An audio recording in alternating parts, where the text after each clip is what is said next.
time for a team that used to be near and dear to my heart, but I disowned them, burned all their gear in 2005. That is the Minnesota Vikings, who actually, feeling pretty good about the Vikes. They're like your team, bro. I mean, I know they're kind of become my team this year. Yeah, it's kind of weird. Yeah. I know. It's trust me. I have a lot of.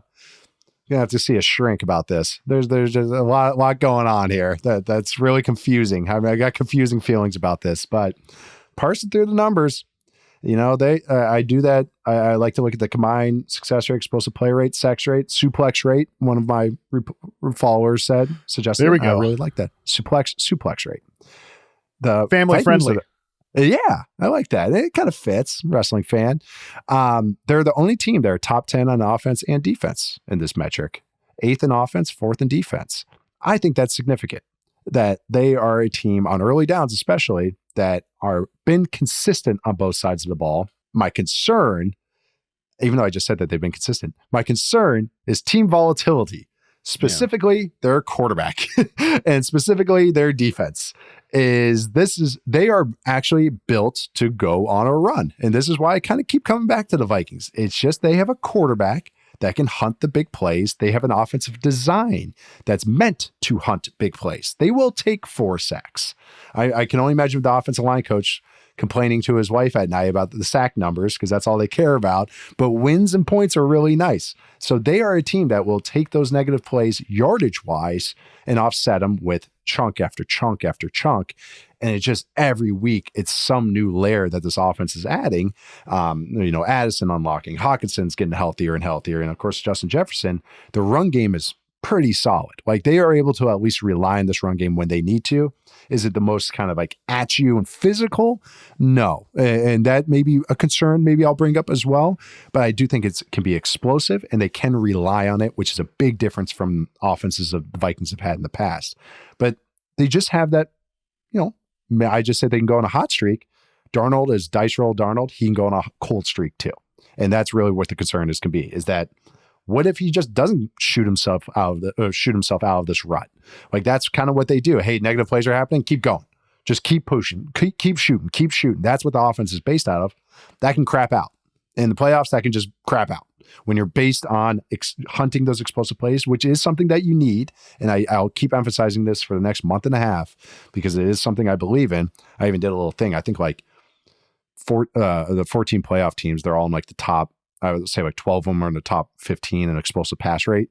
Like it's something that matches, it correlates, but also their defense.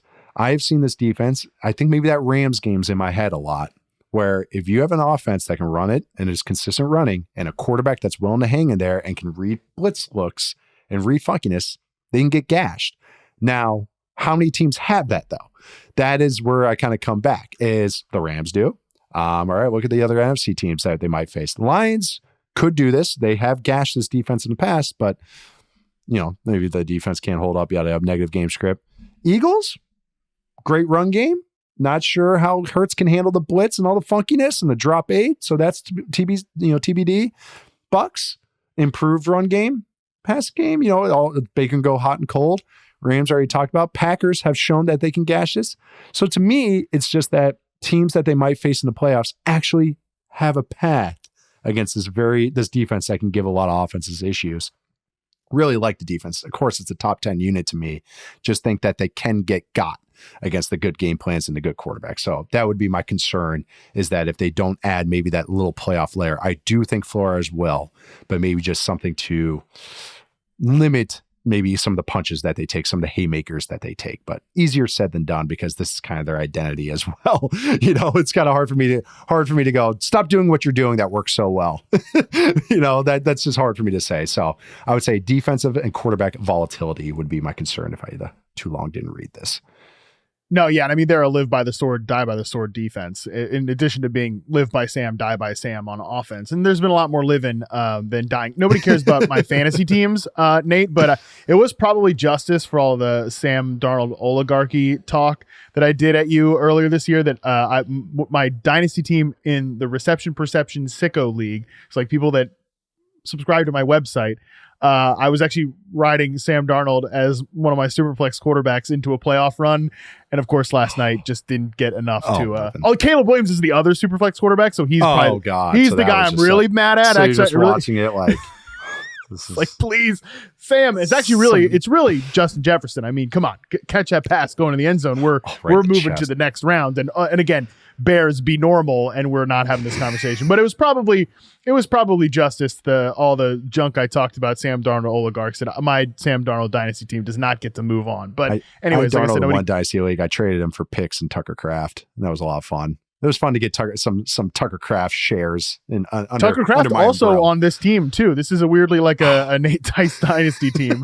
Chuba Hubbard too. And anyways, it's perfect. Nobody cares about that. Too? No, somehow no. Got any thoughts on Deontay Johnson? I don't. Anyways, nobody cares about that. But what is interesting with this Vikings team, and sort of on defense especially, we have seen them go off type before. I think about that Week 13 Cardinals game where they threw like a bunch of man coverage at Arizona. So we've at least seen some of that. Like, and again, you're leaning into man coverage. You're still leaning into some volatility, especially with the cornerback talent that they have there. But it is at least like an alternate pitch that they can throw out as opposed to being super zone heavy and things like that. So we do have two matchups down the stretch. Week 17 against Green Bay. That one will be super, I think, instructive for what we're going to see going into the postseason. Week 18 against Detroit. Like, Lions might have the top. I mean, they might still be competing for the top seed, and Minnesota themselves might be stuck at like the 5th seed or something like that. So be tricky, just like what the motivations are there. But those are two matchups I think will at least be interesting to watch from their defense perspective, because those are definitely two of the offenses that I think could give them trouble. Physical ground games, even if Montgomery's not out there, physical ground games that can kind of take it to you at the point of the attack. And I'm definitely feeling better about Green Bay and their ability to attack downfield after what they did in Seattle on Sunday night. Yeah, feeling overall pretty good about Green Bay. I'll talk about them in a sec. But yeah, this is the Vikings are the 7th favorite right now, according to BetMGM, plus 1,300, 13-1. And that I just feel better about them. I watching that game Monday and then reviewing some of the stuff the last couple of weeks. It's just been like, wow, they're coming up with the answers, and I'm just feeling better ever since the second half of the Cardinals game, really. Yeah. And maybe it's just because Darnold's just been on fire. So, but I don't know. The guys are getting healthier, and seeing Hockenson getting healthier, that really just, they're adding more layers and answers on that offense. That the offensive line's not great. Like, they do a really good job of making sure that they're better than what they really are, I think, especially in the interior.